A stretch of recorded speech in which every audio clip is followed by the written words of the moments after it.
Testing.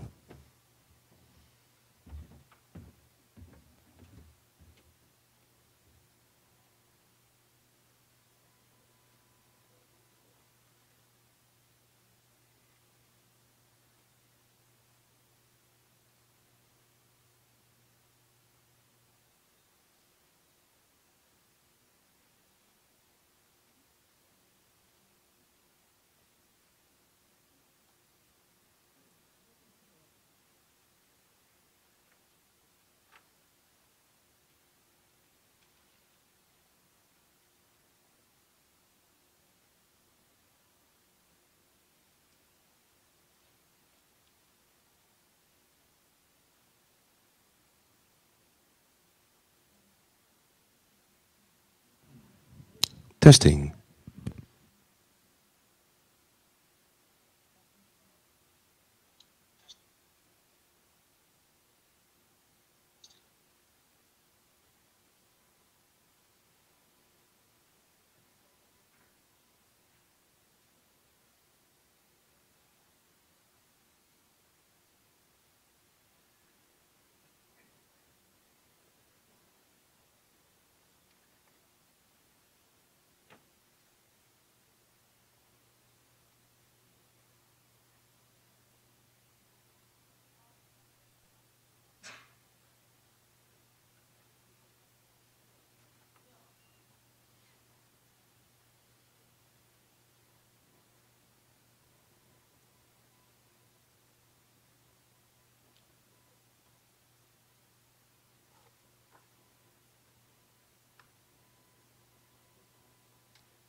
Setting up.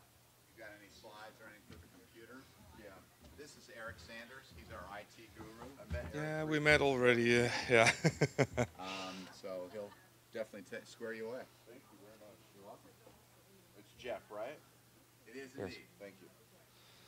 You can use your own computer or you can use this one if you like. I'll use my own. That's I good. never trust a PC.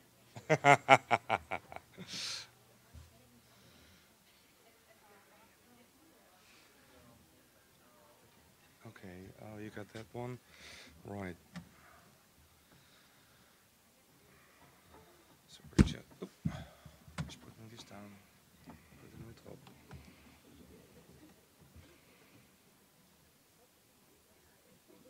There we go. Yes, you're on screen.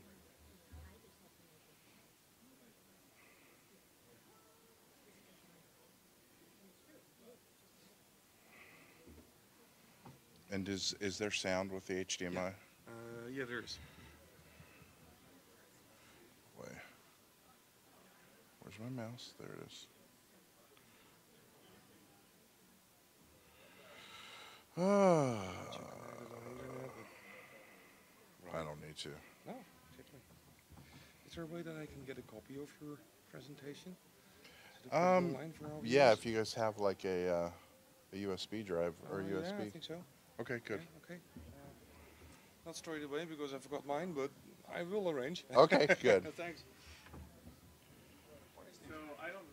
Jake asked if I could finish some of the parts we didn't do yesterday. I don't know if we talked to you about that. Okay. Hey, I don't want to step on anyone else's time, but if he wants me to do that, I made some minor changes to the slides. Sure, no problem. So is it that machine? Well, we put it on that machine, but it's now shut it down because of the presentation of Dr. Malin. I will put it on later, if that's okay with you. Okay. So as soon as you're there, you know, it's a 2-minute job actually. Okay. Okay. No problem. Sure. All right. We'll probably do it during the break or something. Exactly. Yeah. Yeah. Okay. All right. I got it.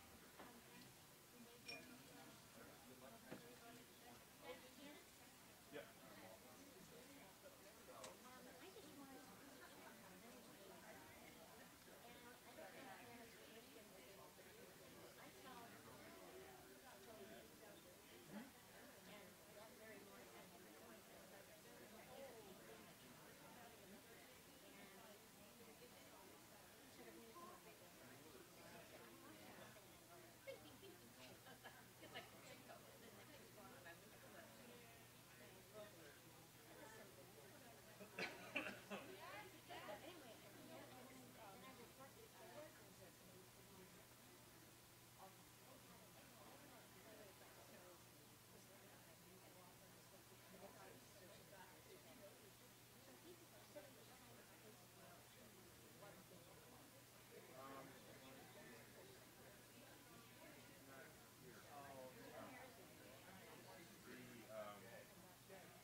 Good morning.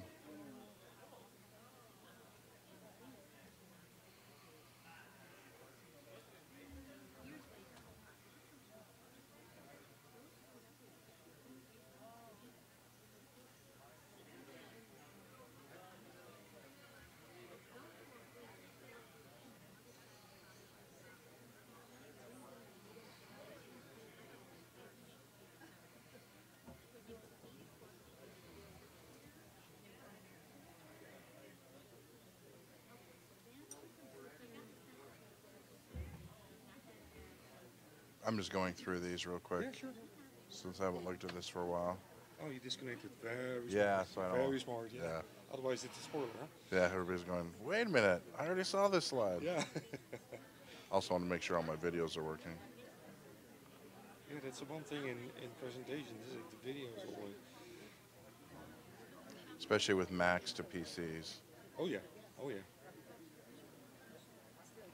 Okay.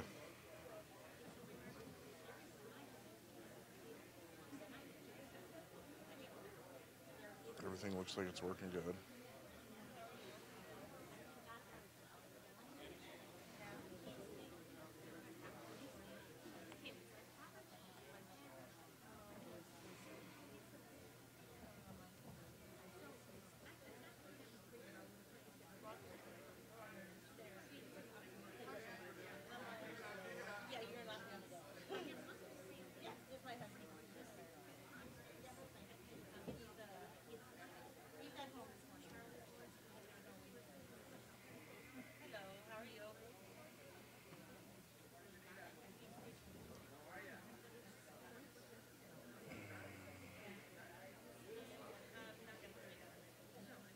Wait a minute. I'm supposed to be able to have an option here. Oh, that's why. I need a file. Export. There we go, PDF.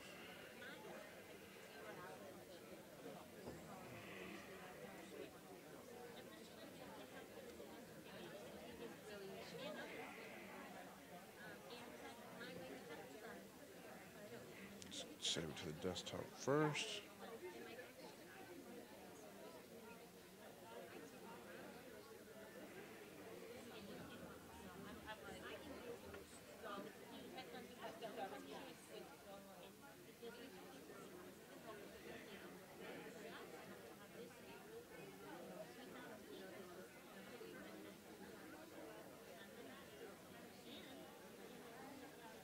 How come this guy isn't showing up?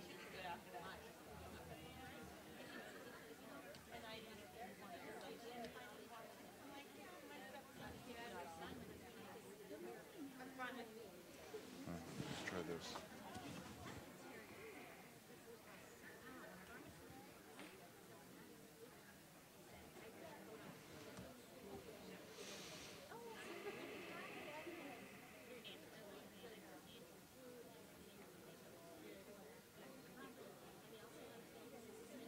That's weird. It's not showing up. Strange.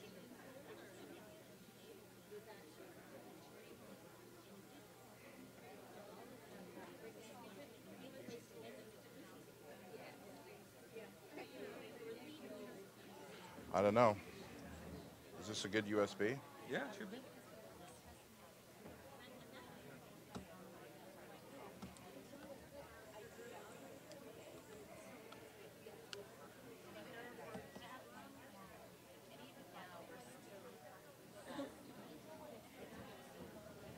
There we go.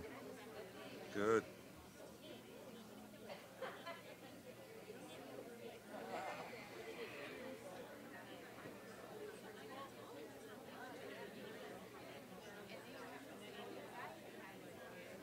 Oh, you put it in PDF format. Yeah. Wonderful. Very good. There we go. Thank you so much. Oh, thank you.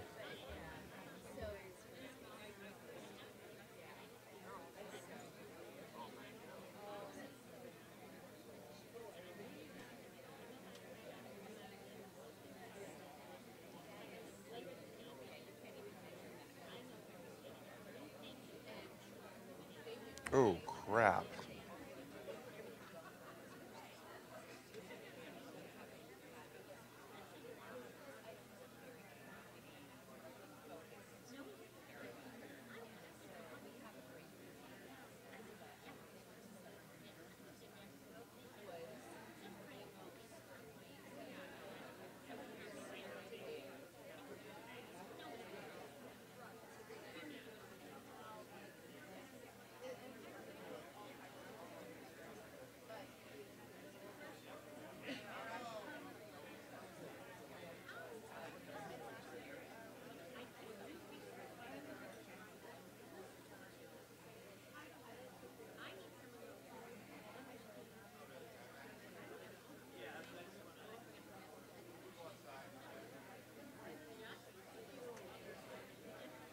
Hey, Dr. Malin. Hello. Jake Levitt, I'm the president of the Nice to meet PPA. you, Jake. Thank you for coming. Oh, thank you. I was trying to reach you like a whole bunch of times. I don't know if your secretary's blocked that or...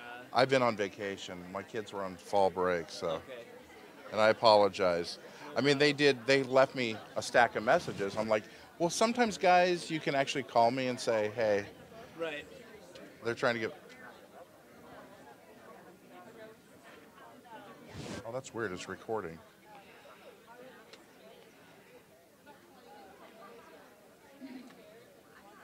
All right, we should be good to go. All right, awesome. You live in Scottsdale? Yeah. Oh, okay. Yeah, so Local, it's a local. it's a 20-minute drive. I feel so bad. People have come from all over the United States and the world. yeah. That's weird. Do you hear that? I do. Like there's like a YouTube or something playing. Maybe they're recording. Oh, yeah, yes. Yes. There we go. It's okay. Okay. We're hearing I'm not just hearing voices. ourselves talk. It's like, oh great, now I'm finally hearing voices. That's hilarious. All right. Okay, now we should be good to go.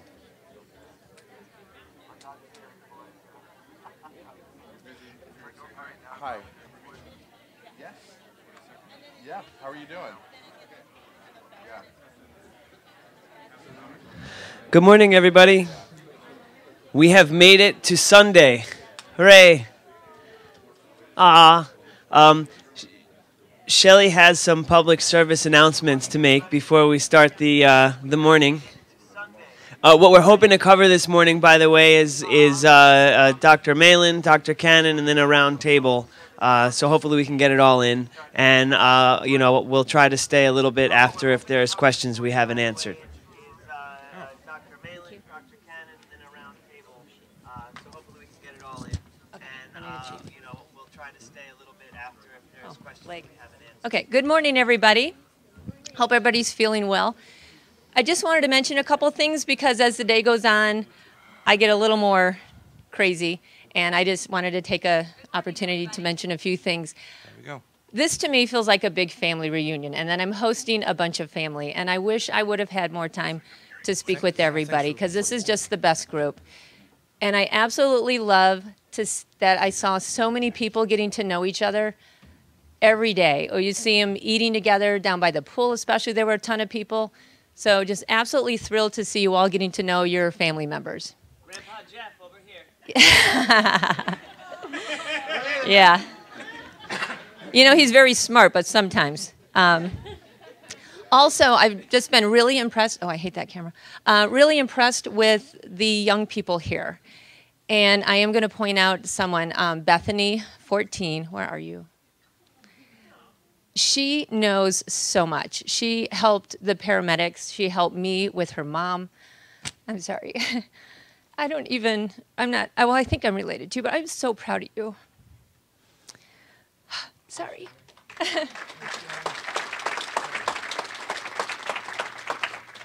have little tiny children. Some of us parents, single parents, have little tiny children that get medicine for us. They are our helper dog, only and they move our arms and they get medicine for us, and it's wonderful. Yeah. Thank you. I was speaking with the EMS people yesterday, and they have all been fabulous. And this one, wonderful security guards that we've had making us feel safe with their current events in the world. So thank you all. But one of them had mentioned, sorry. One of them gave me a great idea. They said when they come to a house and they're trying to help someone, it gets very chaotic. And the alert bracelets and everything, thank you, are helpful. But what they found to be very helpful was a note on your fridge or on your nightstand listing all your medications and anything that's pertinent to our disease. That would be two places they would look.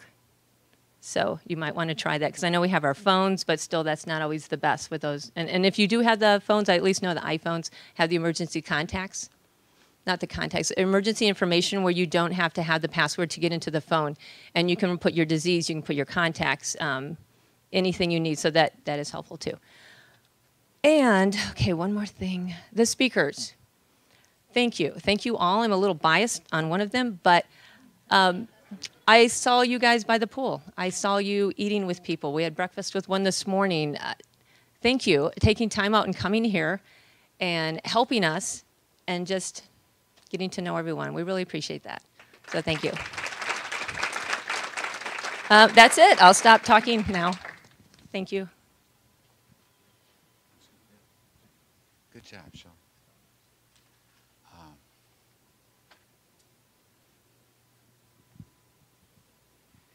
And just on a personal note, this is really my first real conference. The last one was more of a warm-up, okay? And thank you. It's just wonderful being around all of you. So thank you for that. It's my pleasure this morning to welcome Dr. Todd Malin. Dr. Malin received his bachelor's degree from Brigham Young University. He is board certified in obstetrics and gynecology and is an associate of the American Academy of Cosmetic Surgeons. Dr. Malin was the first U.S. physician to utilize adipose, or fat-derived stem cells, for soft tissue reconstruction. And with that, I will welcome Dr. Malin. Do you think, could I grab a mic from, I have a hard time standing in one place. So. There you go. Hope so. It's on. Good morning, everybody. I had to drive a whole 20 minutes to get here, so But welcome to our lovely state. This is a great time of year to be here. It's about the only time of year that it's great to be here, but thank you for coming. And thank you for inviting me to speak. First and foremost, let me put out there that I am not an expert in periodic paralysis. My expertise is on stem cells. And many of the times when we're approaching a new situation where we're trying to utilize stem cells, a lot of that has to come from the patients themselves, meaning being able to sit down with patients to understand their disease process, to speak to their doctors who are the experts so that we can truly understand what is going on with this disease, to try to determine, hey, is this a possibility for being able to utilize stem cells in this particular circumstance? And that comes down to a type of new approach in medicine called translational medicine, or translational research. And I'll try to describe a little bit about translational research and why we're finding that so useful, especially with emerging technologies and new advances like stem cell therapies. So let me just give you the summary that this is all you really need to learn today, is that stem cells make bigger things, like snowflakes make snowmen, okay? This is a video that one of our patients produced for us, and this was the first patient that we treated with the new high-dose therapy, utilizing high-dose stem cells along with the stem cell paste, which we'll talk about. In the patients that we've treated with periodic paralysis, it hasn't been all miracles. I mean, we've had some miracles, and we've had some patients, especially the ones that are the most advanced, we tend to see the greatest response. In the patients that don't have a tremendous degree of advancement in their disease process, or are early in some of the clinical stages, we see improvement in other areas, meaning that the patients will say, hey, my fatigability is decreased, my baseline inflammation may be decreased, but sometimes we actually get home runs, and this is one of those cases. And this gentleman is now, and I'm allowed to use this video, of course, but I'm not sure that I'm allowed to use his name, so some of you probably already know him.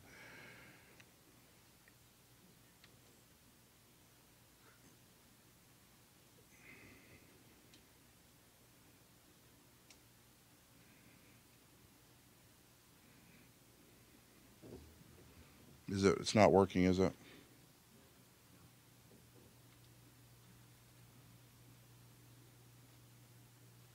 There we go.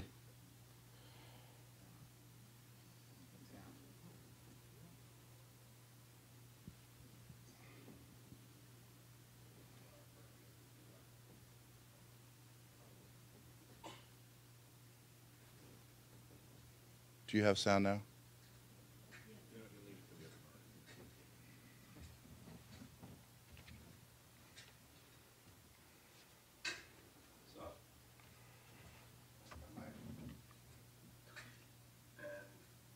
Beforehand, before I went and had the stem cell therapy treatment, I was actually having to use 2 canes just to get around.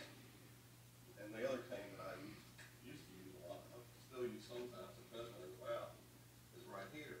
And before I had the treatment, my left leg and foot were dragging me really hard, and I was having to do one of these numbers and go really slow because both feet and legs were extremely heavy to me. They felt like lead weights. And so I was having to actually pull myself along with both canes. And finally, what I would do is it would take every bit of energy that I had left just to go from one end of this apartment to the other. And I would get here and I would basically just collapse. But now, what I used to have to do was I would have to do one of these numbers, and I would just really be all I could do, and I would have to do this and that, and finally move around and use it like this. But I don't have to do this anymore. So what I do now, sometimes I actually have to be careful not to overlaunch myself up with the 1 cane.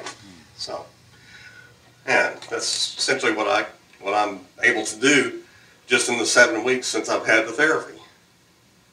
And I can show you also now the way I get into bed. Used to, I had a really hard time getting into bed.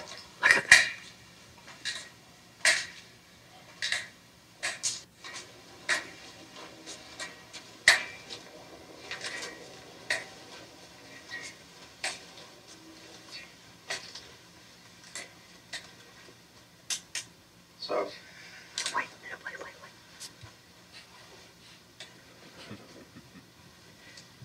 okay, so I used to have to get into bed. I would have to pull up my leg. What I do now is I raise the leg and can get in there without having to drag myself. Used to, I would actually have to lift. I would do one of these numbers and drag my leg over into the bed and then roll over into it like that. So that's what I used to have to do. Now show us again. So His wife whispering in the background. All right. So let me go through there's some terms that you may hear me use, and some of those terms may be familiar to some. Are there physicians in the room? So for the physicians, they may be familiar with these terms, but for some of you, they may not. BMSCs is bone marrow-derived mesenchymal stem cells. So those are a particular type of stem cell that reside in your bone marrow. ASCs are adipose-derived mesenchymal stem cells. Stromovascular fraction, that's where we take fat and we digest it to basically get rid of the fat cells and to get rid of the collagen that holds everything together. And what we're left with is basically the stem cells and a bunch of building blocks, which we'll talk about. And we're not going to be talking about induced pluripotential stem cells today. All right, history of stem cells. We've known about stem cells since 1908. There was a hematology course in Berlin where they recognized that there was these cells in the blood that had the ability to self-renew, meaning that they could replace themselves. And they also had the ability to differentiate or change into something else. And that was the term stem cells came from that. And in 1964 was the first time that they recognized that, hey, there's stem cells in the bone marrow, and they're actually pretty plentiful. And within just 4 years, they had started already using bone marrow stem cell therapies for conditions. SCID is a immune deficiency, an autoimmune deficiency. 1991 is when the term mesenchymal stem cells was coined by Arnold Kaplan, and it talked about these cells living not just in the bone marrow, but living everywhere where you have blood vessels. They live right attached to the blood vessels. They have the ability to self-renew, meaning that if you use up 10 million stem cells today, your body will replace them by making copies of the stem cells that are in storage.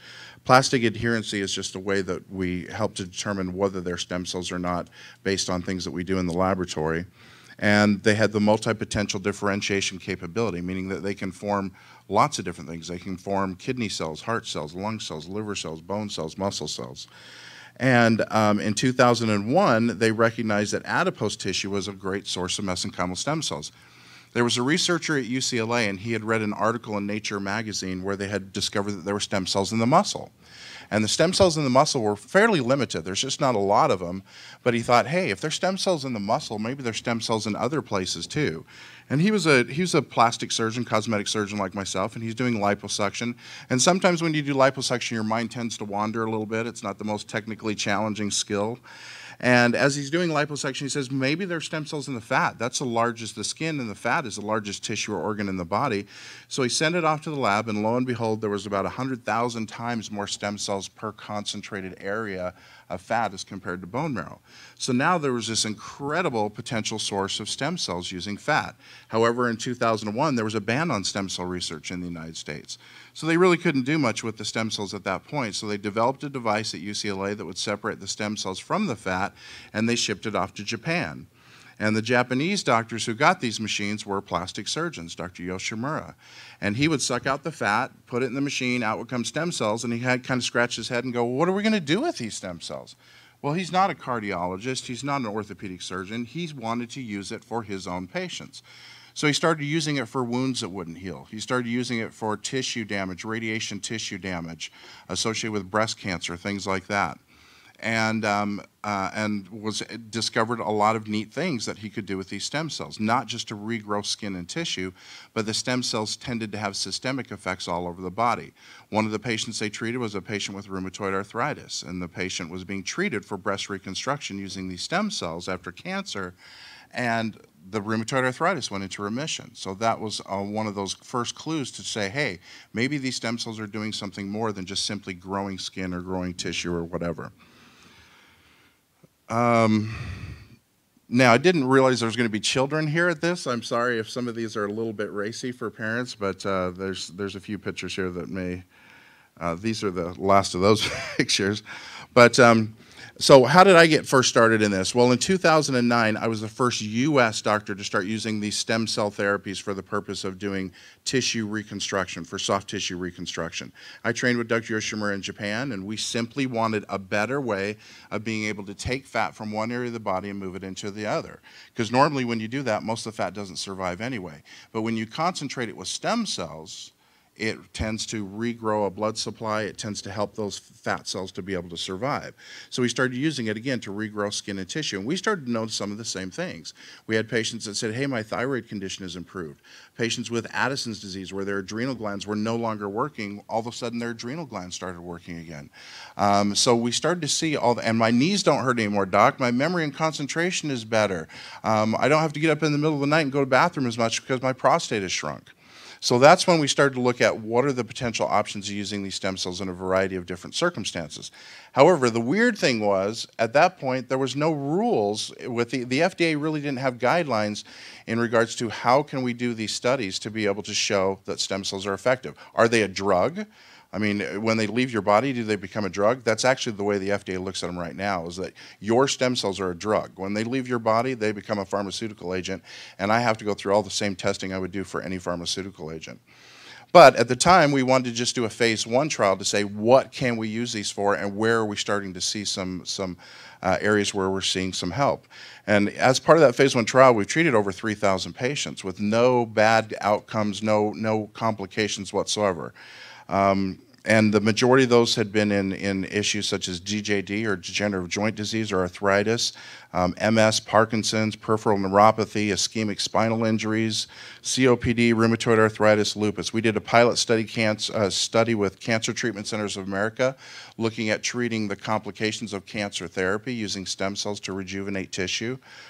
And also a pilot study with University of Arizona, and that was basically just by accident. One of the patients that we treated was the one who had Addison's disease, and her adrenal glands got better from a stem cell treatment for something else. And so, of course, the University of Arizona was excited to say, hey, how did this happen? Let's look at this a little bit more. All right, so stem cells. The old definition of stem cells is basically they have the ability to regrow themselves, so if you use them up, they can replenish themselves. And they also have the ability to differentiate, which has become something else. So in the early days, we started playing with bone marrow stem cells, and there was a lot of excitement. Time magazine one year listed bone marrow stem cells as the greatest discovery of the decade, and this was back in the 1990s. And we thought, wow, we're going to be able to do all these amazing things with bone marrow stem cells. But when we actually tried using them for regrowing tissue, regrowing cartilage, regrowing bones, things like that, it ended up being a big failure. We weren't really thinking about things correctly. At the time, we were thinking about the cycle of disease as being, there's inflammation, and inflammation leads to ischemia, which is poor blood flow to tissue, which leads to apoptosis, which is cells dying. That leads to an immune response as the body goes in to try to clean up these dead cells. That leads to breakdown of tissue or even organs not working the way that they're supposed to, which leads to inflammation. It's just a chronic cycle of disease. And what we thought about stem cells is simply being a step where we could replace damaged tissue, or differentiation. So that's all we thought stem cells would do, is if we put them in an area where there's damaged tissue, they would change to become that damaged tissue. And when a stem cell becomes a nerve cell, or becomes a muscle cell, or becomes a brain cell, it's kind of stuck doing that job for the rest of its life. But if we haven't addressed all the other issues that cause those cells to break down and die in the first place, we're really not doing a good job of replacing the problem. So if you look at a picture like this, you've got on the left, you've got an MRI, and then you've got a drawing on the right, and it shows what you're basically seeing on this MRI, which is bone deterioration, cartilage breakdown. This person has some swelling in their joint. That's a joint fluid, and their meniscus is actually missing in this MRI because they had it surgically removed because it was damaged. So if we took one of those little cartilage cells from one of these areas, can they see my mouse up there? Good, because I can't see it. If you take one of those cartilage cells that are damaged and you throw it in a petri dish and you throw in a couple bone marrow cells, the bone marrow stem cells will change to become brand new healthy cartilage cells, okay? But when we harvest bone marrow stem cells, we typically get about 10,000 stem cells from a bone marrow harvesting. 10,000 may sound like a lot to you, but that's nothing compared to the amount of cells needed even to cover a small little pothole in your cartilage. That would take hundreds of thousands of cells. But remember, stem cells have the ability to change and become something else, but they also have the ability to replicate themselves. So if we take 10,000 stem cells, throw it in a petri dish, overnight they'll become 20,000. 24 hours later they'll become 40,000, 80,000, 160,000. So we kept growing and growing these stem cells in a petri dish, but we ended up having some problems because we were basically making a copy of a copy of a copy of a copy of a copy. And anybody who's tried to do that on a Xerox machine knows that it doesn't end up looking so great at the end. So we started to get these funny looking stem cells. So everybody would high five and go, now we got millions of stem cells, let's go in and grow some cartilage. And when we actually tried it, it just didn't work. The cells died, the cartilage cells died, everything died. So that's one of the reasons why we gave up on using bone marrow stem cells for a lot of these therapies, because we just simply didn't have enough to really be able to make a difference. So if you look at a fat globule, those big yellow balls, those are adipocytes, or fat cells that are full of oil. The little tiny balls, the yellow balls that are attached to some of those fat balls, those are pre-adipocytes. So those are unfilled fat cells that don't have oil in them yet. Then those white strands, those spaghetti strands, that's collagen. That's what holds everything together. And then you have blood vessels in there. And then the blue balls with a little blue center, those are representing stem cells. Stem cells are nucleated. They have a nucleus. And those are perivascular cells. They live along the blood vessels, and those are stem cells. So if we take that and we process it, we throw in some collagenase to break in to separate the collagen, and we spin it down, basically what happens is the fat floats off to the top. We can get rid of that. The collagen floats up to the top. We can get rid of that. And what we're left with down at the bottom is what you hear me call stem cells. Now, doctors, we have to explain to them that it's not just stem cells.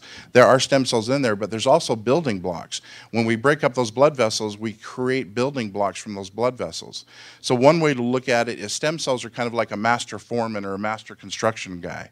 And you hire them to come out to your house, but if you don't have bricks, lumber, and mortar, nothing's going to get done. So you need to have some of the bricks, lumber, and mortar to actually get things done. Anybody hear of PRP? Have you guys heard of PRP out there?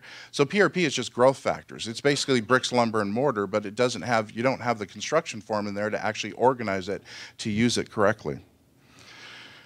So, looking at this slide here, this is just a complicated slide that shows you some of the markers that we use to determine what is a periocyte or a stem cell. What's an adipocyte?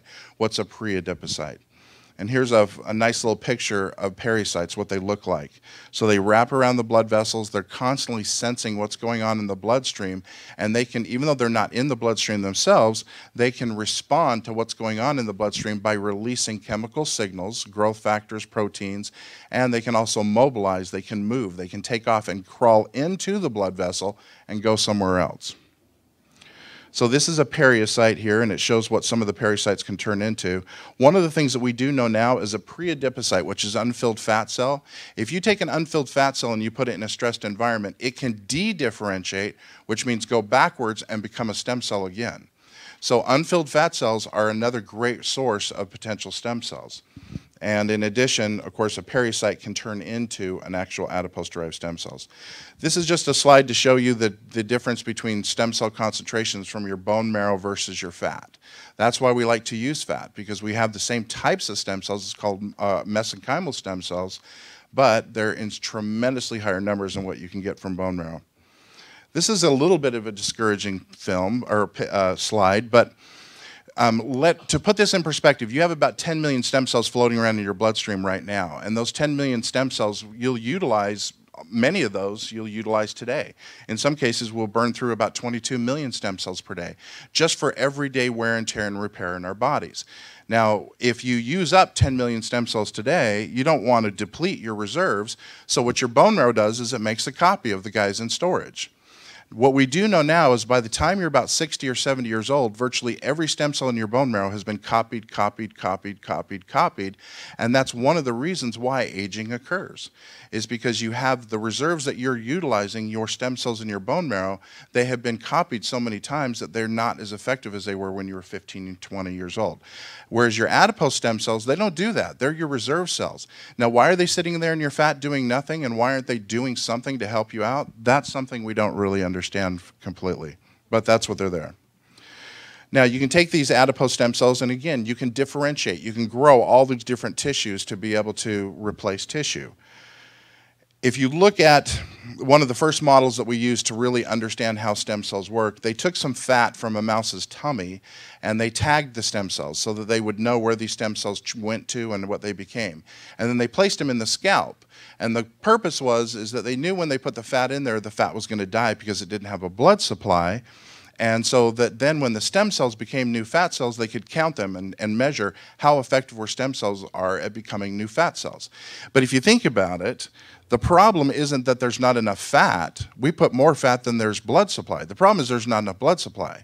So the stem cells were smarter than the doctors. What the stem cells did is they didn't become new fat cells because that wasn't the problem. What they did is they became new blood vessels. So that area in yellow shows you the new capillaries or the new blood vessels that had grown into those areas when the animals were treated with fat plus the stromal vascular fraction or stem cells. And the fat survival was 60% versus 30% when they didn't mix it with stem cells. So again, that was one of our first clues, that stem cells are smarter at recognizing what needs to happen first before you can heal or repair. If you've got bone-on-bone deterioration in your joint because of damage and there's no cartilage left, if I put a bunch of cartilage cells in there, they're not going to grow. That would be like trying to grow a rose on top of a sidewalk. The bone surface is dead, it's scarred, there's no blood supply. Stem cells are smarter than that. The stem cells go in, they remove the scarred bone, they regrow the blood supply, and then they start growing new cartilage. One of the ways that we really recognized this was when they started treating patients, or when they started treating animals.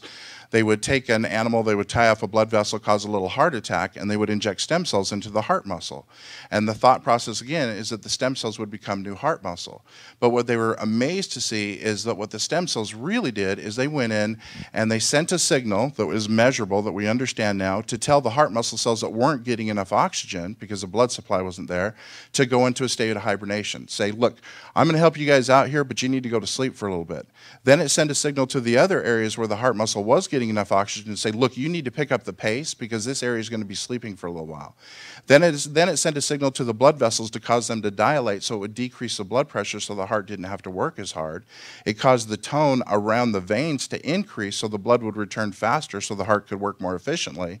And it did all of these jobs before it actually, and then it went to work trying to repair the damaged heart cells instead of replacing them. Because remember, a stem cell doesn't want to become a heart cell because it's stuck doing that job forever and it's kind of boring. It would rather do a lot of different things. So the stem cells went in and they repaired the environment first before they actually went in and replaced the cells that were needed to be damaged. And this is how we're able to measure that with all these different growth factors. So we now know that when you take a stem cell and you release it into an environment and activate it, sometimes activation is just mechanically, meaning you just take it from its area where it's sleeping and move it to a different area. It's kind of like shaking the hornet's nest. They want to know what's going on. And in those processes, they start to release all of these different growth factors, trophic factors, paracrine response, cytokines. They can break down scar tissue. Anti-apoptosis means they halt cells from dying, even if the cells are not getting enough oxygen at the time. Angiogenesis means they grow new blood vessels. Mitogenesis, they repair the damage to the cells from inside. They can repair damaged mitochondria. They can repair the cells the way that the cell responds. It's kind of like they send little, they send messenger RNA, and they send exosomes, which actually are like taking a flash drive and putting it into your computer and rebooting from that flash drive so it can reset the cell and make it work more efficiently. They're incredibly effective at immune response. They're very effective at halting abnormal immune response and helping your body to establish a more effective immune response. And some of the really interesting studies that are going on right now at Pasteur Institute in France, they're taking animals that they're infecting them with funguses, viruses, bacteria, and they're treating them not with antivirals, antifungals, antibiotics. They're treating them just with stem cells. And in fact, there's a study going on right now in Canada where they're taking patients that are in the intensive care unit and they're dying from infection and they're treating them with stem cell therapy because the stem cells themselves they're not just incredibly effective at helping the immune system, they're also incredibly effective at directly killing these organisms.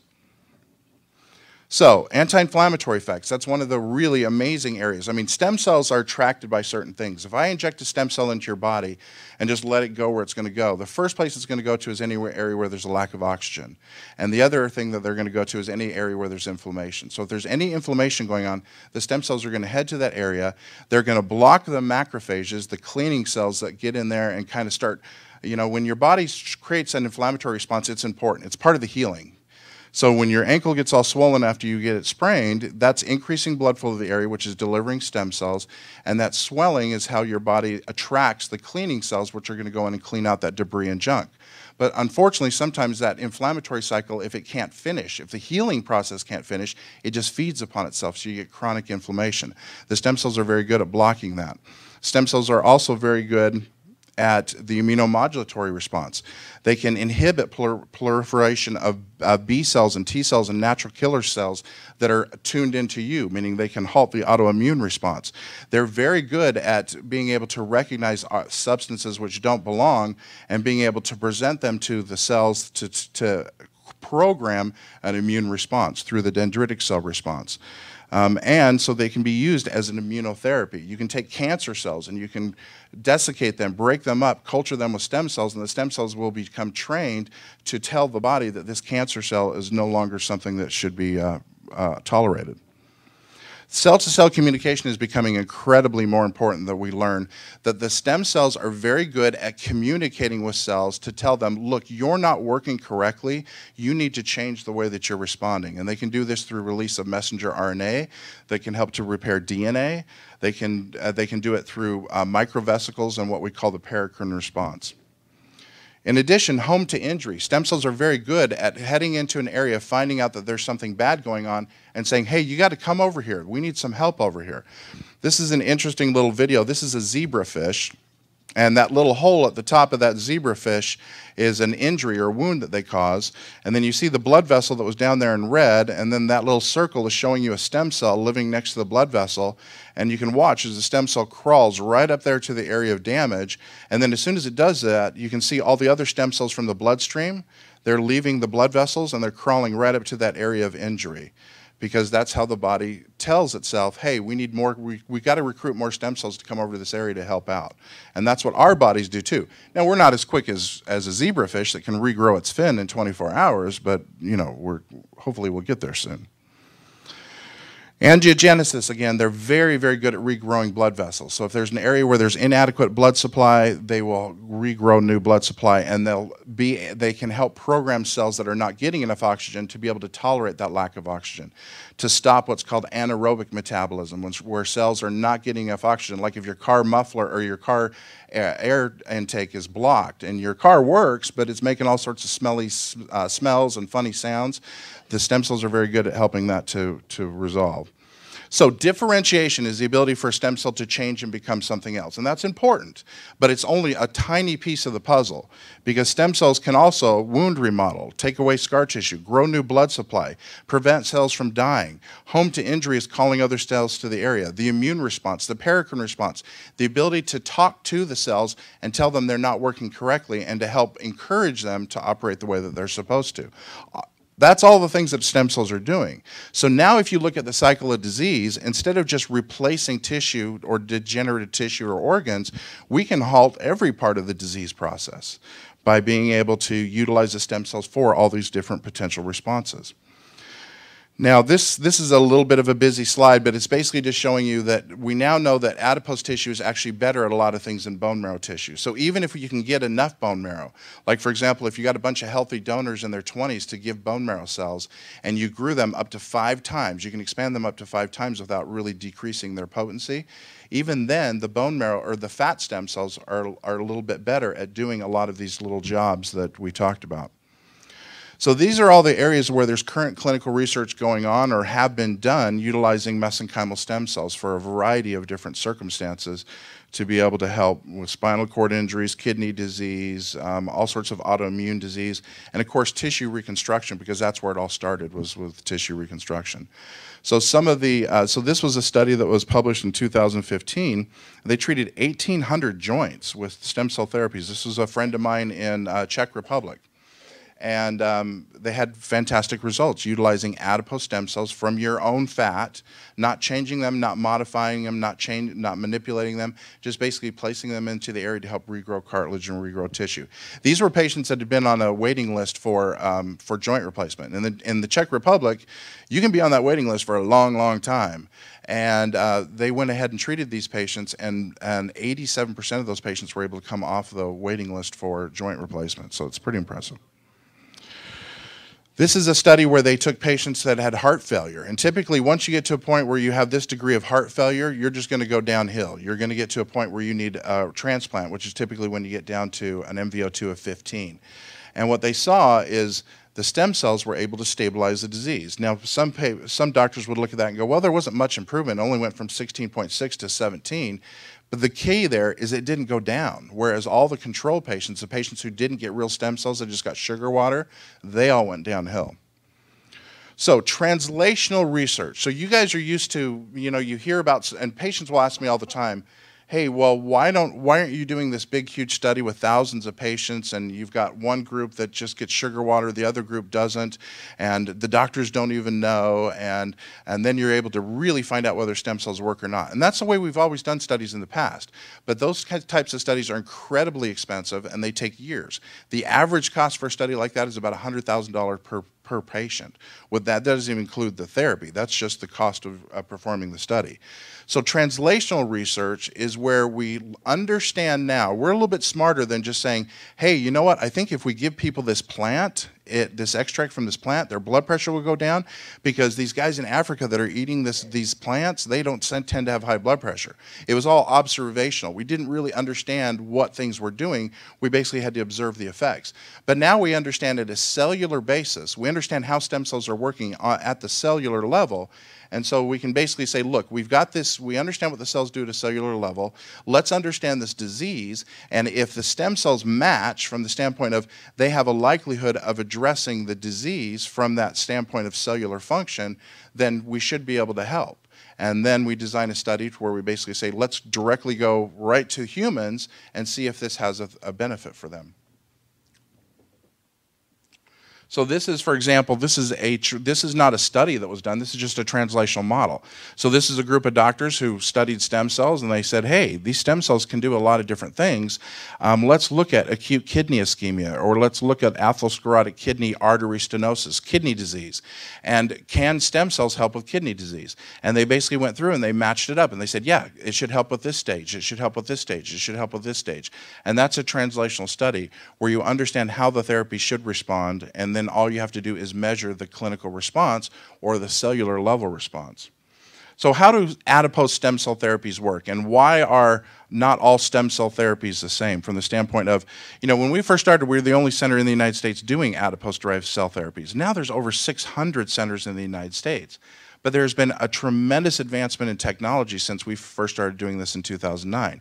In 2009, we were lucky if we got 10 million stem cells per treatment. Now we get closer to 100, 200 million stem cells. And now we have things like stem cell paste. So there's some improvements in the way that we look at harvesting and taking stem cells that have really improved our results. So the basic concept is we take out your fat, we process it, and then we get the stem cells, and then we inject them back in. But here's what we begin to realize. Your fat is the ocean and the stem cells are the fish. So we were basically trying to get stem cells by sticking a bucket in the ocean and hoping we got some fish inside that bucket. That's not a very effective way of catching fish.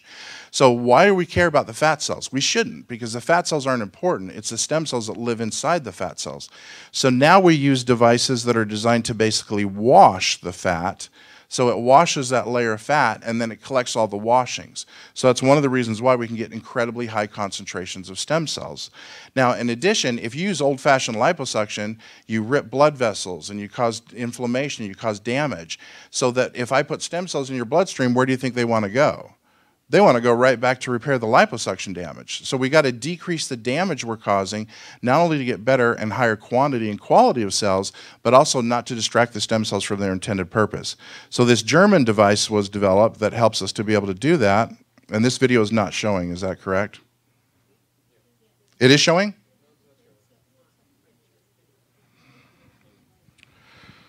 It's loading. Well, anyway, this is an interesting video. I wish I could get it to show. But basically what this video shows is you guys may have been used to seeing regular liposuction in the past, which rips and tears.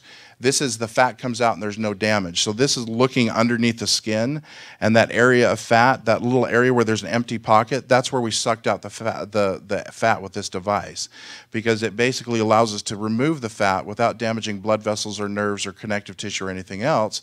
So again, we don't create damage, so that we get better quality stem cells and higher concentrations of stem cells.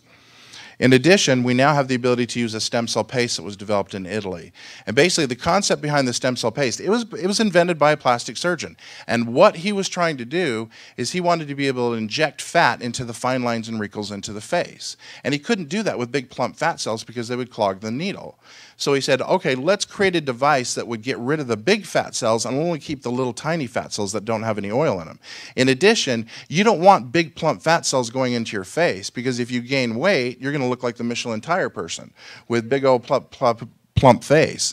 So he said, let's take the fat cells that don't like to get oil in them, the ones that are low in beta receptors, and let's put them into the face instead, because they're tiny, I can inject them in the needle. So he did it, and the recovery of the patient's skin was amazing.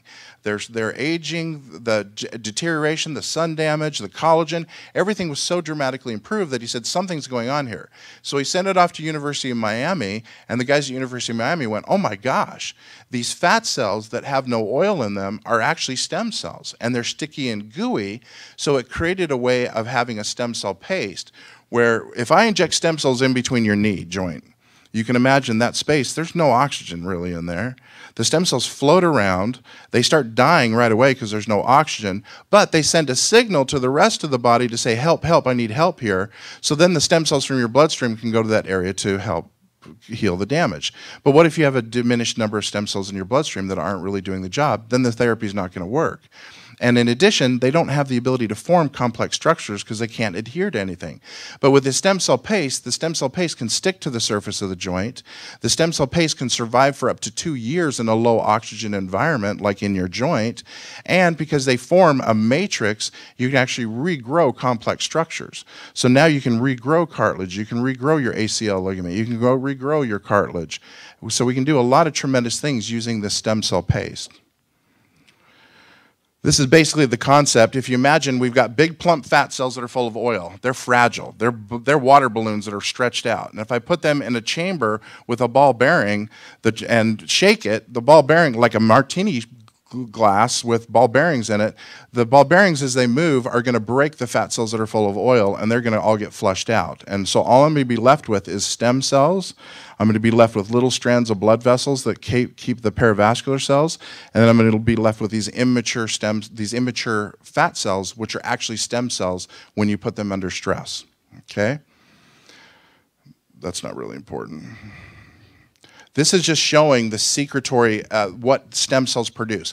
So when we take stem cells and we digest them to make them liquid stem cells to go in your bloodstream, we lose a lot of the potency. And what these slides are showing is just that the potency of these pre-adipocytes and the intact capillaries with the intact perivascular cells, it's kind of like they work a little bit better if they're still attached to their house. Yeah, their house is moving around to other places, but when they're still in their neighborhood, even though the neighborhood's been moved, they still tend to work a lot better that way. And that's what these slides are showing, is just the doctors may find this interesting, but this is just showing that, yes, they're incredible at their production of all of these important factors, much more so than the liquid. So let's look at that knee that we looked at before. So we saw the damage to the cartilage. There's the person, their meniscus has previously been cut out because it was damaged. There's joint swelling, all of that. This is the same patient 12 weeks later. Not only is the bone surface healed and the cartilage is regrown, but they regrew back their meniscus. So something that was previously surgically cut out has grown back from utilizing this stem cell paste. This is a person with a fracture that had been there for a year and wouldn't heal. This is after a single injection of stem cells. It's about 14 weeks. The fracture, the bone is now completely healed. This is a person who lost the tip of her finger. She cut off the tip of her finger at the nail bed, below the nail bed.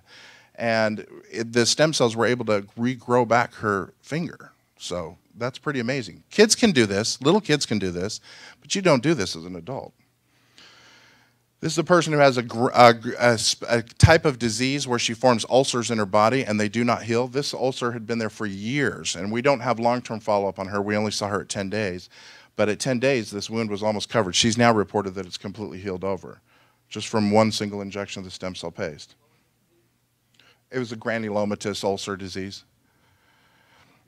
This is a patient with that had some surgery on her ankle, and she developed severe lymphedema.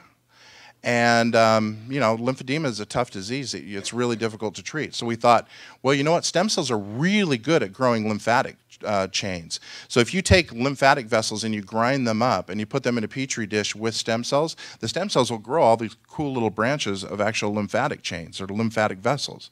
So we said, well, maybe it'll do it in the body. So we injected her lymphatic chains with this stem cell paste, and you can see 6 weeks later, her lymphedema is gone. So that's the kind of cool things we can do with this paste. Now, we have one issue right now in the United States with stem cell therapy, and that's our friends, the FDA.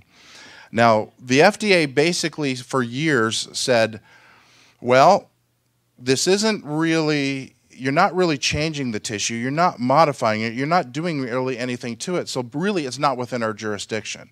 So we were able to do our studies basically without the jurisdiction of the FDA, and that was great from that standpoint. But there came a point in 2014 where the FDA said, no, no, no, stem cells are a drug, and when they leave your body, they become a drug.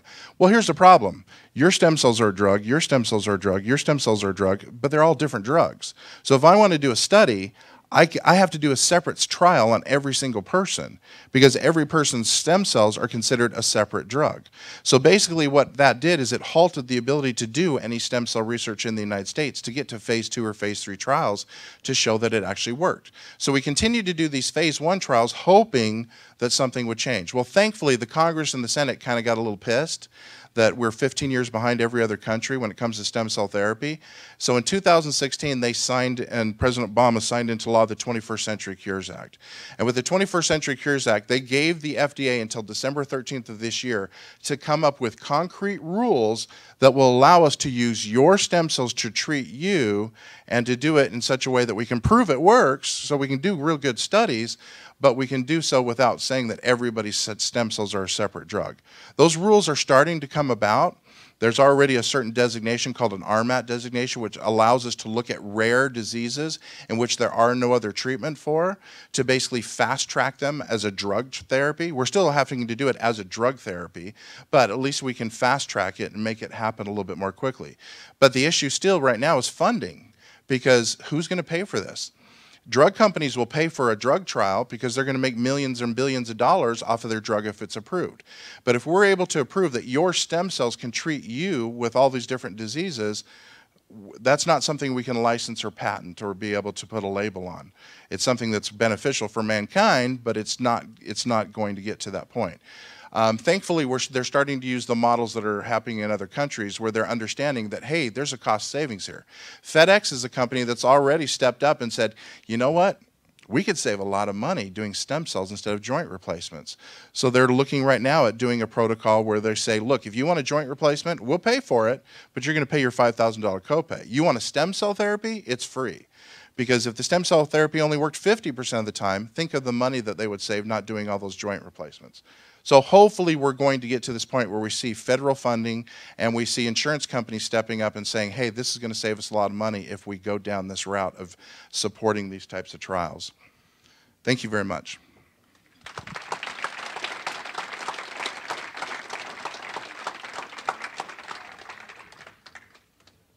Were we doing questions and answers now? Okay, does somebody want to walk around with a microphone to...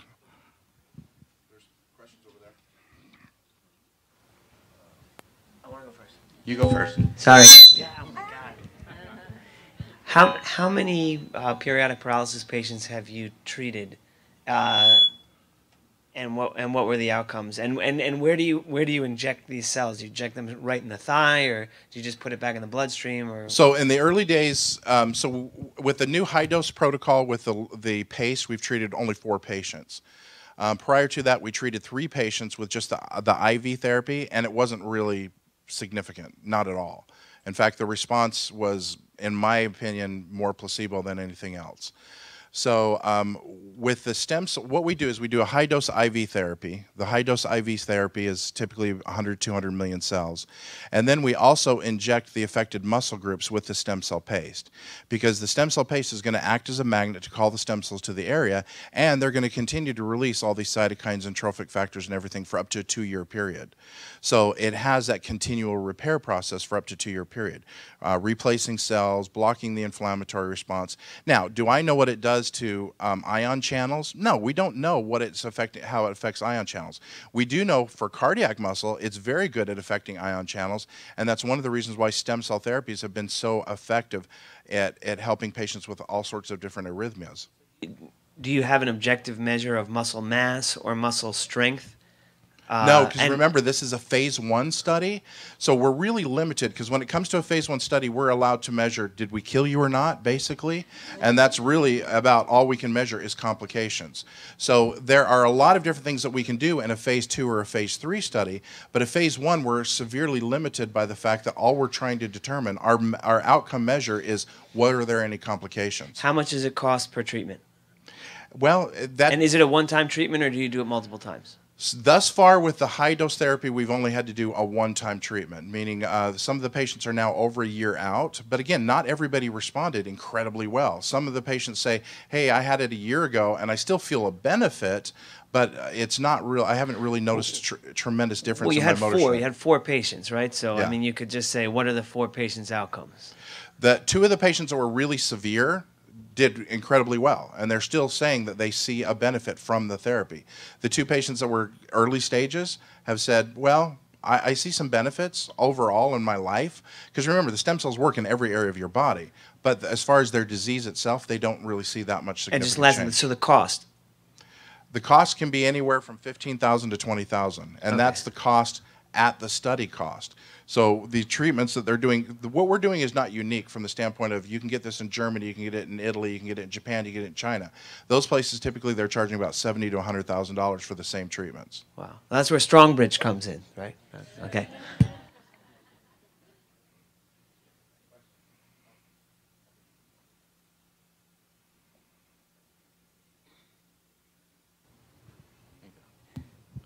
So I share your frustration with some of the challenges of the FDA. At the same time, the FDA is trying to protect patients from trials being done that are not done well, and where appropriate control populations are studied and so forth. So one question I have is, have you done any controls? And second of all, have you done... We can't, because the rules... So here's... My frustration isn't with the FDA in that regard. So unfortunately what happened is we started to see success in what we were doing. And we were approaching everything from the standpoint of trying to do studies to look at, is this safe? Is this something that we can move on to phase 2 and phase 3 trials? Now there are hundreds of clinics opening up all over. Just in the city of Scottsdale, Arizona, there are 20 stem cell clinics out of the 600 nationwide, because of the fact that we've seen such great success in patients, and the stories are out there, and patients are saying, hey, I want this. The problem we had with the FDA is there were no guidelines to allow us to go on to a phase 2 trial where we could really do a good study to demonstrate clinical outcomes. There was no possibility of doing that. You couldn't design the study because there was no way of making that happen, because the FDA had no rules. They basically just said, if you want to do a study, it has to be a drug study. But everybody's stem cells are a different drug, so you're going to have to do a separate study on every single individual. So now we're, hopefully by December 13th of this year, we'll have those guidelines and we'll be able to move on to phase 2 and phase 3 studies. We've chosen a couple diseases where we're looking at an RMAT designation, where we want to fast track approval, because if we can get a fast track approval on something, then we can go to the FDA and go, wow, the reason this worked was because of all of these different things. And guess what? That fits this disease, this disease, this disease. So hopefully that will allow us to get expanded consideration under practice of medicine, meaning that we understand how something works, and as doctors, we're allowed to do it under practice of medicine. It also seems misguided to me to even think about doing the periodic paralyses, because the stem cells from patients will still have the dominant gain of function mutation that the patients are suffering from. So if they regenerate new muscle cells from their stem cells, even if that happens, and you haven't shown us any data to suggest that it has, the problem is that they're going to be the same muscle cells that have the disease in the patient to start with. So, you know, with the new CRISPR-Cas9 technologies, one of the things we're thinking about at UCSF is taking stem cells from patients and genetically manipulating them to fix the mutation and then to put them back in so they can grow healthy, normal muscle cells without the gain of function mutation that's going to continue to propagate the same disease problems that the patients are suffering from in the first place. Yeah, absolutely. That's the way to go. But you remember, it's not just differentiation. So the stem cells have all these other affecting, so being able to rid the vacuoles that form, being able to decrease the inflammatory response, the subsequent, over the years, as you develop more and more tissue trauma and damage, if you grow new muscle cells, even though those cells are carrying the same genetic predisposition, they're still going to be healthy cells at that time when they're regrown. Does that make sense? There we go. So that otherwise, so here's the way I would put that question to you. Why did the patients get better? Well, I don't think you've shown us that they did. You know, the periodic paralyses, the natural history of the disease is that patients often improve spontaneously as they get older. Not always, but in many cases. So if you show us an N of 4 and only 2 got better, it could be that they were destined to get better anyway. It could have been a placebo effect. It could have been... You're right. You're absolutely right. From the attention that they got and better medical care since they were involved in a procedure in a medical clinic, and so the problem is, you know, if I give a placebo to, you know, a bunch of people, some of them are going to get better, and, True. and they're for lots of different reasons, and if they get better, you can't argue with that. But I to think that goes to the justify point of doing- translational research again. But I've been doing translational research for 25 years. To say that, you know, we should be doing this in lots and lots of people and getting people in and having them subjected to expensive procedures, you know, I'm all for it if there's a process where we can test whether this is really efficacious. It's not placebo effect. So one has to go through the proper channels to do it properly. I'm also, you know, I'd love to learn more about this. I wonder if you've published on the topic at all. Yeah, a couple different publications, not on this, of course, because this was just a small group, but on a lot of different other areas. So you have to look at, if you look at the advancement in stem cell technology, it hasn't happened at the large research centers. Unfortunately, it hasn't because the funding isn't there. UCSF and other places like that, they usually don't do studies unless there's some funding behind it. And if there's not funding behind it, those studies don't happen. A lot of these studies are occurring at the level of the clinician out there trying these treatments. So these treatments that we're talking about right now are approved in 30 other countries around the world. I mean, the ability to reverse heart disease, the ability to reverse cartilage. You have to understand that when they first published those studies on cartilage, most of the orthopedic surgeons said, well, the MRI didn't change, so it's all placebo effect. But we now know that the MRI didn't change dramatically because you improved the blood supply, you broke down scar tissue, you decreased the inflammatory response. So the patients really were better, but we didn't understand enough about the disease to really be able to, or we didn't understand enough about how the cells were working to be able to truly say, yes, we're making a change here. So as time has gone on, the stem cells have become, they are validating themselves in a lot of different areas based on the fact that we're seeing a lot of these outcomes and there's no other way to explain it. It's not just placebo effect. I agree, on an N of 4, you can't really make any determination. You just can't. But that's the same argument that was made in a lot of other areas like heart disease, like osteoarthritis, which we now know, yeah, it actually does work.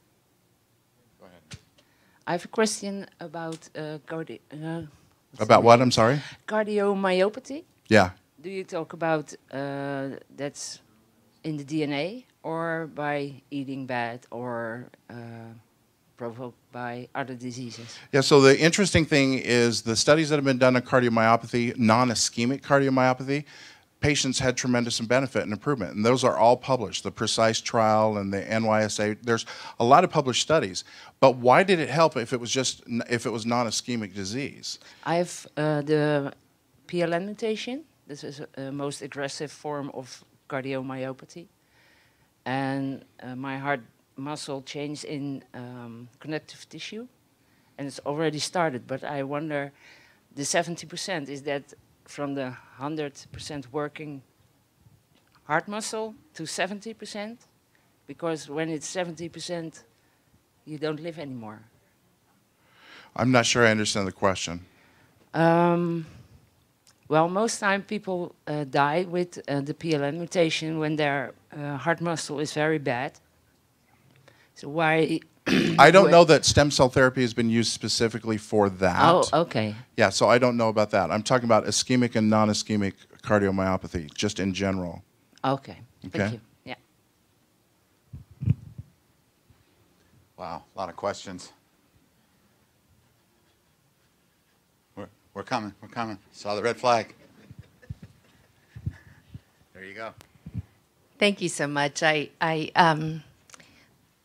am a physician who has been diagnosed with HPP, and back in 2014, I was requiring oxygen and wheelchair, and I opted to go abroad and have stem cell treatment. I didn't do the autologous because it didn't make sense to me, like Dr. Bell was saying, the genetic aspect of my disorder. So after one treatment, I was off oxygen and not falling daily. And I do have 5 other autoimmune disorders, none of which affected my breathing or my walking. But I've subsequently had 3 other treatments, and we now are offering it to our patients because of the tremendous response that I saw personally in my body. Yeah. And I do agree we need the research for it, and we certainly need guidelines for it. But, you know, other countries are doing it, and we're thrilled to offer it to our little community in Orange County. So yeah, so here, and that goes, so one of the things that I have to get by physicians is physicians always get stuck on differentiation, that's what's happening. And especially when we're talking about genetic abnormalities, they say, well, wait a minute, we're growing cells that carry the same genetic predisposition. But it's not just that, it's the repair that's occurring, the improved cellular communication, the blocking of the inflammatory response, so it's all those, and the autoimmune reaction, so all of those different, the cycle of disease, if you look at functional medicine, you're not looking at one particular problem. It's a cascade event. And you may not be able to fix the genetic abnormality, but what you can fix is all the other cascade events that help to create the clinical outcomes that you see. Now, you guys are using autologous cells in Orange County, though, yeah. well, it's illegal. Yeah. Yeah. Now, here's the good news about autologous cells, though.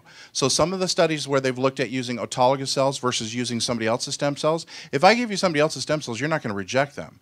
But that ability to have that cell-to-cell communication and to measure and sense the environment is better with your own cells versus somebody else's. The best way to explain it is it's kind of like your body has its own operating system or language, and your own stem cells speak a little bit more effectively. Yeah, other people's stem cells can do a lot of those same jobs, but if you look at the overall paracrine response, if you look at the ability to produce all these fantastic cytokines and trophic factors, it does better when you use your own stem cells versus somebody else's. Thanks.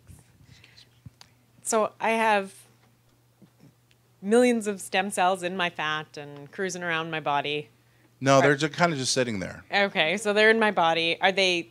Okay, so they're sitting there, so like they're lost, are they stupid? Like, why do they have to be taken out of my body and put back into my body we don't before know. they'll go and We repair don't know. my heart? They did some studies at University of Utah where they looked at heart disease factors, risk factors for heart disease.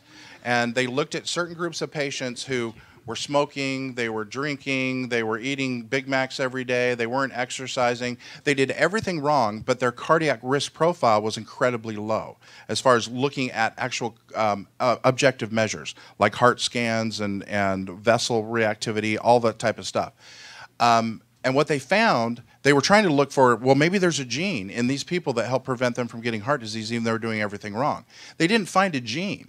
But what they did find is that the number of circulating stem cells in their bloodstream were about 100 times that of the normal population. So some of us do mobilize those stem cells. And why is it that some of us do and some of us don't? I don't know. But all we're doing is creating an equalizing factor.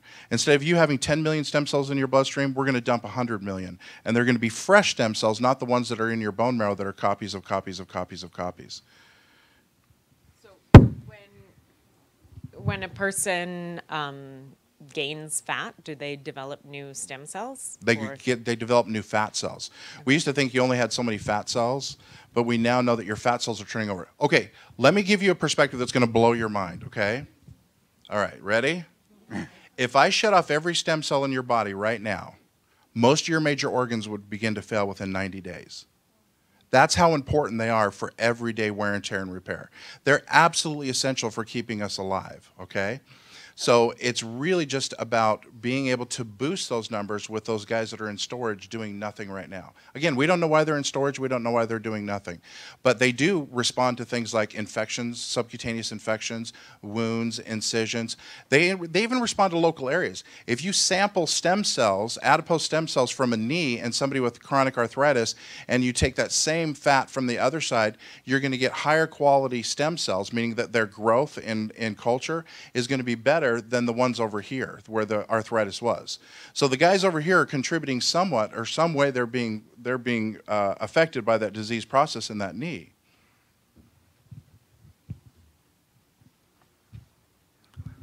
When a woman is pregnant, many stem cells from the fetus get into the circulation and start growing in various places in the woman.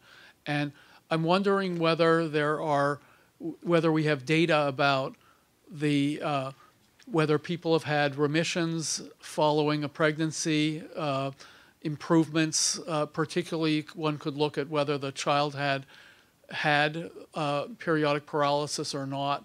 And I just wonder whether we have a natural experiment here. And I don't know if it's related to the fact that women seem to suffer less from periodic paralysis than men. And just wonder whether there's some data that we could tap into here.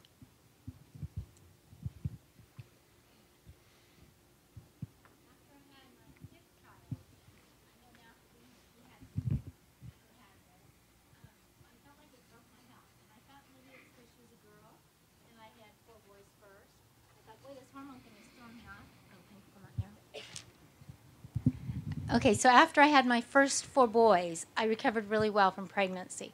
But then I had my daughter, and I did not ever really recover. So I and she has PP, we know now. But at the time, I thought it was hormone related and that, oh, I cannot recover from a girl. But now I'm wondering if that's what started, because it was in the house where I had her that I have my first memories of collapsing on the ground and being stuck there for a long time, and just, my kids gathering around playing. And then I had Corey, and Corey has the PP also. But I have not been the same since I had that girl. So it's almost like it could have started then. Is that the kind of thing you mean? No?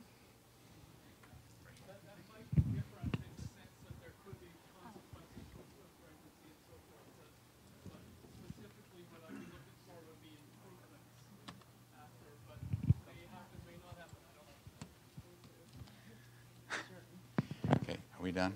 Hold on a second, I'm so sorry. Yeah. Yes, it's 10:15. We need to do a group picture. We need to get Canon and then some more question and answer. I just want to get a sense right now of how many hands are still for this questions. Raise your hand if you have questions. 1, 2, 3. Okay, so 4. There's a lot. So maybe if we could just hold all the questions for the round table and then we can do that. But I guess right now we need to do the group picture. Okay, me again. So sorry. And I'm sorry to cut you off, Dr. Mellon. Oh, no problem.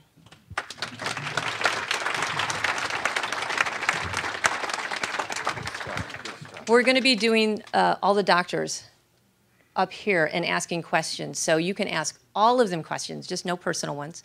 But write them down because we'll be doing that pretty soon. We are going to take a break, but I wanted to cover a couple things. Linda Feld is not here, and I just wanted to shout out to her for everything that she's done. So thank you very much. We love you. We miss you. And Jake totally forgot his responsibility to give you this gift. And Linda wanted everyone to know that for the doctors, it is a waterproof jacket, and it has the PPA logo, but it all fits inside a pocket. So when I folded it all up, it just looks like a piece of garbage, but when you open it up, it's pretty cool. Okay? Yeah, what a good garbage. I forgot to thank someone else. Uwe, the man hiding behind the PPA sign. He doesn't speak very much English, but he does understand. Thank you. I had brought my camera and was going to try to take pictures. It did not happen. So I found out he was a photographer and handed him my camera the first day. And Eric, who is awesome, has already uploaded over 100 pictures and the speaker's presentation. So yes. Then I'm almost done. Obviously you're members of the PPA. I would strongly suggest also joining the PPI, Periodic Paralysis International. We're buddies, we're best friends. You will get so much information out of that group. So please look that up. I called downstairs and had them open the restaurant doors. So you can't go to the bar, but you can go to the bathroom. Then, last, Tamara, I introduced her yesterday, but she wasn't here. She just wanted a moment to say something. And then when she is done, we're going to take a very short break for bathrooms, and then we're going to meet at the end of the room and take pictures. So if the break could be maybe 10 minutes. Sound good? Thank you.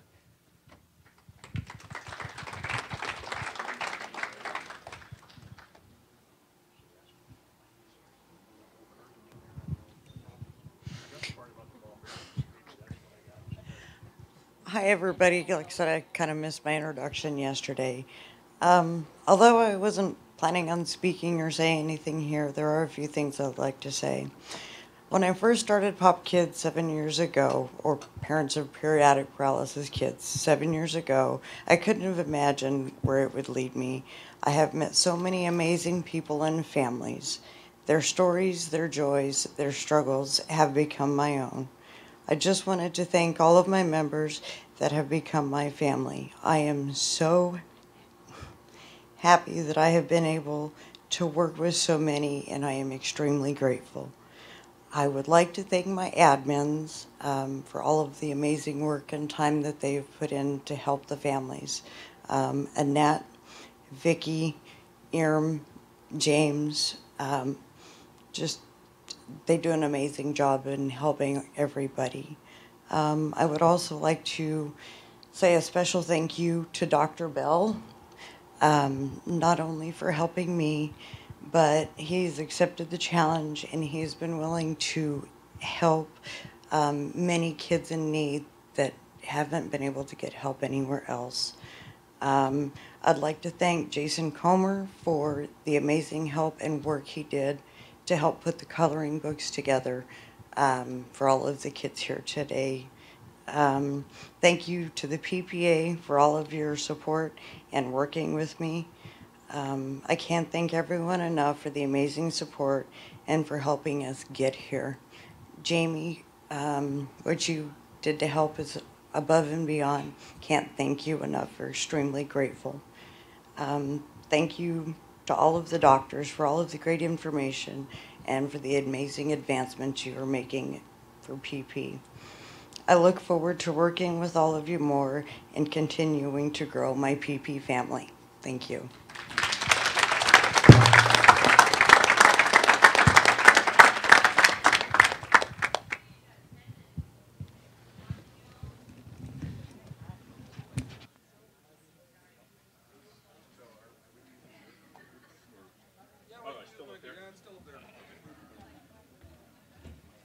I tweaked it a little bit, so.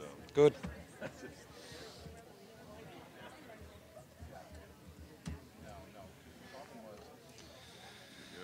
Thank you. Very wise. Mandatory for our Oh university. yeah, I believe so, yeah. We are so locked down. So is that, do I have to execute the launcher? Yes. And then I'll type in the password. Great. Here it comes. Okay.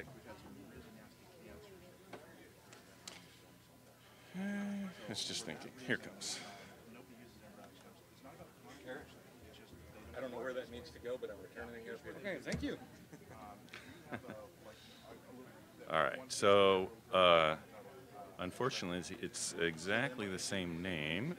So, oh, but that's no problem. So this is the new one. Right. And is it okay if I call it part 2 or so, or like version 2? Yeah. It's not missing anything the first one was. So if you're looking for a copy to publish on the web, you only need version 2 because it includes everything that was in version 1. If that's what you're wondering about. Yeah. Okay.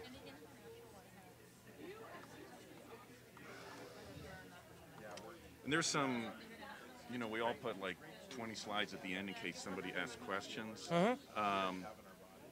If you want, I can edit those out and email you a version of just what was shown, or you can do it yourself. I don't want people to get confused because there's no, but it's okay. Yeah. Okay. But you know, just send me a copy, and it might be in PDF format. I publish it in PDF format. Okay, I'll do it in PDF. Because the other thing is, some of mine had transitions that don't come cleanly in a PDF unless you make separate. So I can clean it up for you and send you the PDF. Yeah, sure. Okay. Yeah, you know, I have a tendency to use PDF because people can change PowerPoint presentations, and you will be confronted at one time. Say, well, this is what you. Yeah. This Not is what only you that, make. I've shared unpublished information from other people. So. Okay. Right. Good. Sure. Because of the fact when we put there's two different things here. First and foremost, there are so many people that don't work that it's for our yeah. Thank you. that you can get court to that state. Yeah. Yeah. Periodic paralysis will go. So probably within the next 5 years, it won't matter because you can use anybody else's formula. Right now, it's just. We need to have like lung doctor. Lung physician. Pulmonary. Yeah. Because I visited him a lot before I started the diet. You understand that that's because my breathing muscles so no longer needing stem cells. Well, it's better to but again, we're going to get to that point where we're going to start using cord blood is for autoimmune disorders. Cord blood is important. So we're going to get to a point where we start using cord blood and all the stuff that we've been doing. Yeah, minimal inspiratory force. Yes. Yep.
Those windows open?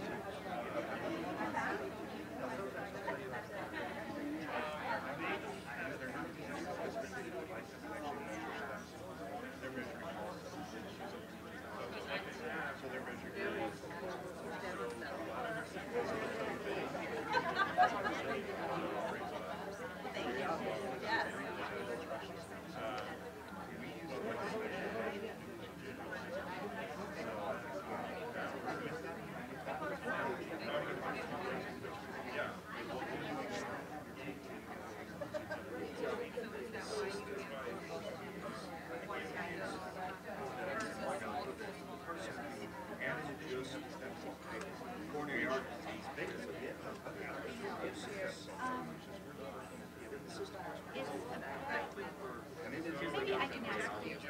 I have a question from one of our online Facebook groups who has asked questions, and I know that my work is and it's really about ideas and if and how and when and all the good stuff about this being available outside of the country because we're all talking United States here. So I don't know, but you're going to have to stay on one area to answer that question. Actually, Tina, she is the marketing guru for okay. And how can we get that information back out there, though? That's Yeah. Well, actually, we could probably get a mic over to her. Just to kind of address that at some point. Yeah, we just got to make it happen. And I've got it in my mind to do it. Once we get Dr. Cannon to speak, there are going to be questions there, and then we're going to have the forum. That's when we should probably do it. Forum, that makes the most sense. What I will do is I will take, I'll make it happen. Okay, yeah. I don't know that she really asked anything specific. It's just that she... Let's go talk to Anita. Respond to questions, and then I will tell her I'll bring the mic with me.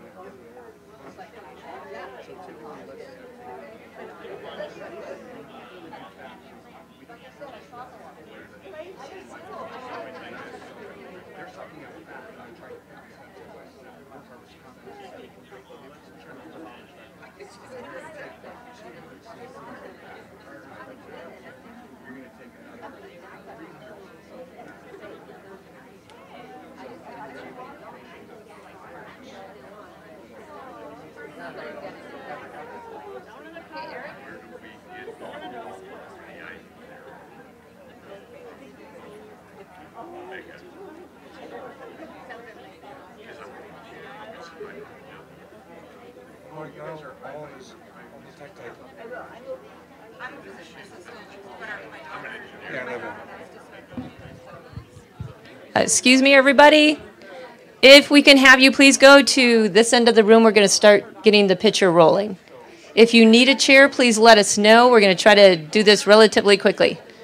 And we are going to include the man on the floor. It's going to make a great picture.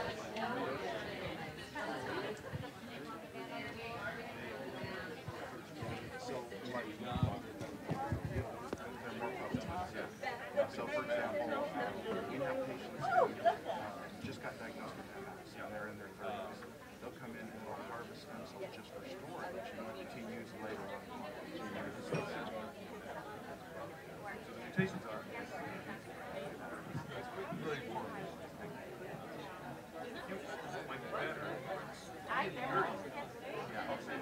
We do incredibly well with that.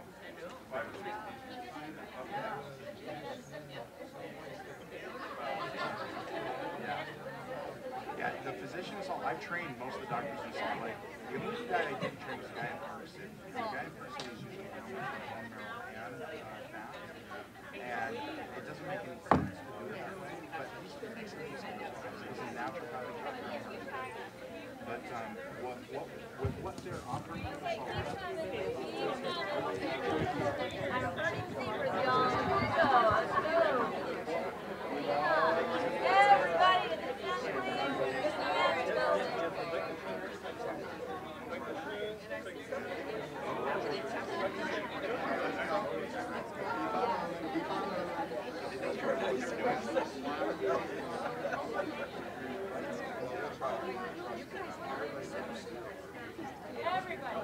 Everybody out of the end. Yeah, it's a really good thing to hold my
So I had to really change the story.